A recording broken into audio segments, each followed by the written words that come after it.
A potential strike from beneath the seas. This British submarine, HMS Tireless, could spearhead any UK military contribution to punitive action against Syria.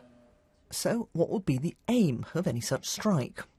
No final decision has yet been made, but the US has made clear that its military assets are already in place. Cruise missiles could be launched from US warships and submarines from the 5th Fleet in the Gulf or the 6th Fleet in the Mediterranean.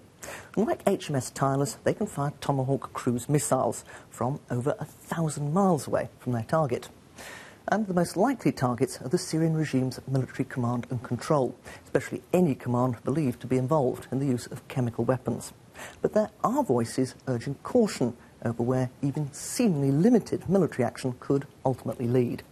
Any involvement in striking Syria, in effect, becomes an involvement in the civil war. We are siding then with the opposition, and no matter how much politicians say we are not, militarily that's what we will be doing. So what are the other risks? Well, the West will have to be careful to avoid any civilian casualties, and there is a real risk of retaliation, whether by the Syrian regime or even one of its supporters. They include Russia and China, while Iran could also react. Retaliation could hit allies in the region or even places such as Cyprus. And another risk, that a military strike could help the opposition, who include elements linked to al-Qaeda, the very people the West doesn't want to have any access to chemical weapons.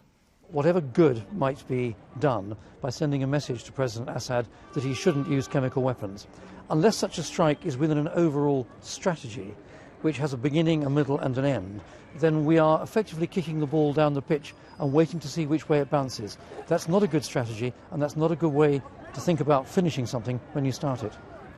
So what is the objective? The aim is not regime change, according to Downing Street and the White House, but what they term limited action, to show Syria and others that the use of chemical weapons will be punished. With just under 2 million Syrian refugees already, one worry is that any military intervention could create more. And targets will have to be chosen carefully in any military action, which could, according to some sources, happen within days. Caroline Wyatt, BBC News.